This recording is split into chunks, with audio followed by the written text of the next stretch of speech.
বড় দুর্নীতির অভিযোগে যে ঘটনা ঘটে গেছে, 32,000 প্রাথমিক শিক্ষকের ভবিষ্যৎ অন্ধকারে। আমরা জানি 26,000 স্কুল শিক্ষকেরও চাকরি বাতিল ঘোষণা হয়েছিল, সেটারও মামলা ঝুলে আছে। এই দুটো বড় বড় মামলার কি আপডেট, এই নিয়ে কিন্তু যে সংশয়, সেই যে প্রশ্ন, সেগুলো জেগেই আছে মানুষের হৃদয়ে, মানুষের মনে। এবং যে সমস্ত শিক্ষক এই মামলার কবলে পড়েছেন, তাদের তো দুশ্চিন্তায় দিন কাটছে, অত্যন্ত খারাপভাবে তাদের চলছে। এখন পর্যন্ত কোর্টের রায়ে তারা স্কুল যাচ্ছেন, ডিউটি করছেন, বেতনও পাচ্ছেন, সব ঠিক আছে, কিন্তু তাদের মধ্যে একটা ভয় কাজ করছে। আর কি আপডেট আসতে চলেছে 26,000 শিক্ষকের, প্রাথমিক শিক্ষক যারা 32,000 আছেন, এদের চাকরি বাতিল নিয়ে কি পরিস্থিতি তৈরি হতে পারে, এই নিয়ে উৎকণ্ঠায় প্রত্যেকেই। তারা আজকের ভিডিওতে অবশ্যই পাবেন তথ্য। তার সঙ্গে সঙ্গে সাধারণ মানুষ যারা এই বিষয়টির আপডেট চাইছেন, তারাও কিন্তু জানতে পারবেন 32,000 প্রাথমিক শিক্ষক এবং 26,000 স্কুল শিক্ষকের ভবিষ্যৎ কোন দিকে গড়াচ্ছে।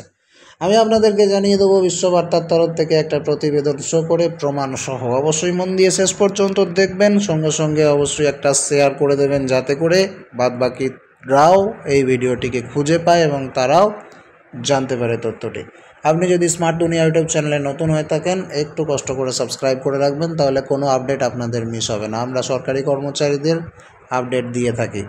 তো চলুন ভিডিওটিকে একটা লাইক দিয়ে দিন, আর লাইক দেওয়ার পর ভিডিওটিকে দেখতে থাকুন। দেখুন, অনলাইন পোর্টাল আপনাদেরকে নিয়ে চলে এসেছি বিশ্ববাংলালাইভ.co.in-এ। এখানে 3 অক্টোবর একটা প্রতিবেদন প্রকাশিত হয়েছে, যার হেডলাইন আপনারা দেখতেই পাচ্ছেন। এখানে বলা রয়েছে যে 32,000 প্রাথমিক শিক্ষক এবং 26,000 শিক্ষক ও শিক্ষাকর্মীর চাকরি বাতিল মামলার শুনানি নিয়ে গুরুত্বপূর্ণ আপডেট। কি রয়েছে এই আপডেটে বলা, আমরা সেটাই দেখব। বলছে, কলকাতা হাইকোর্ট আজ মানে এখানে 3 অক্টোবরের কথা বলা হয়েছে। আজ কলকাতা হাইকোর্ট এবং সুপ্রিম কোর্টে শিক্ষক নিয়োগে দুর্নীতি সংক্রান্ত মামলার শুনানি আছে। কলকাতা হাইকোর্টের ডিভিশন বেঞ্চে 32,000 প্রাথমিক শিক্ষক শিক্ষিকা নিয়োগ দুর্নীতি সংক্রান্ত মামলার শুনানি কিন্তু রয়েছে।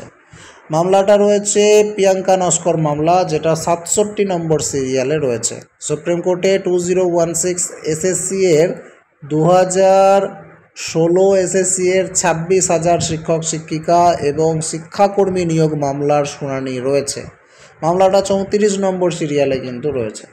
তার মানে বুঝতেই পারছেন, একই ডেটে দুটো মামলা রয়েছে। একটা হচ্ছে 67 নম্বর সিরিয়ালে 32,000 প্রাথমিক শিক্ষক শিক্ষিকা, যেটা প্রিয়াঙ্কা নস্কর মামলা, আর রয়েছে সুপ্রিম কোর্টে 34 নম্বর সিরিয়ালে 2016 এসএসসি এর 26,000 শিক্ষক শিক্ষিকা এবং শিক্ষাকর্মী নিয়োগ মামলা। এই দুটো কোর্টে দুটো আলাদা আলাদা মামলার শুনানি একই ডেটে দুটো আলাদা আলাদা সিরিয়ালে রয়েছে। সুপ্রিম কোর্টের মামলাটার উপরই নির্ভর করছে 26,000 শিক্ষক এবং শিক্ষাকর্মীর ভবিষ্যৎ। আজ সুপ্রিম কোর্টে চাকরি বাতিল মামলার শুনানি আছে। চাকরিহারাদের স্কুলে ফেরানোর রক্ষা কবচ দিয়েছিল শীর্ষ আদালত। চাকরি বাতিল করার পর রক্ষা কবচ দিয়ে শীর্ষ আদালত বলেছিল তারা এখন ডিউটি করতে পারবে যতক্ষণ না ফাইনাল রায় বেরোচ্ছে বা কোনো কিছু প্রমাণিত হচ্ছে। সিবিআইয়ের তদন্তের অগ্রগতির উপর নির্ভর করছে তাদের মামলা। এবারে আপনাদের জানিয়ে দিই, ওয়েমার হার্ড ডিস্ক নিয়ে সুনির্দিষ্ট তথ্য দিতে পারবে কি সিবিআই? কোন বিষয়ের উপর বিবেচনা করা হবে আগেই জানিয়েছে আদালত। আজ মামলার দিকে তাকিয়ে আছেন চাকরিহারাদের পাশাপাশি বঞ্চিত চাকরি প্রার্থীরাও।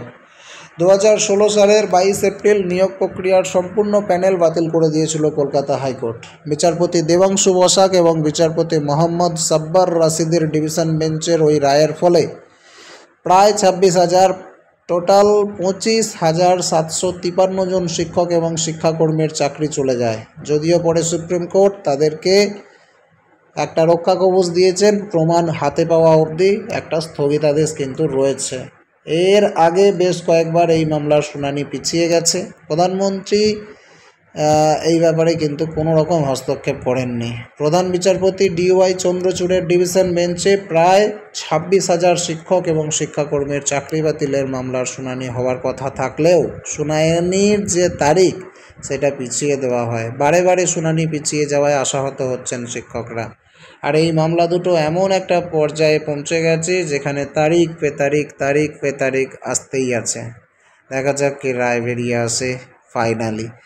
সমস্ত রায়ের আপডেট আমরা দেব, অবশ্যই যুক্ত থাকবেন স্মার্ট দুনিয়ার সঙ্গে।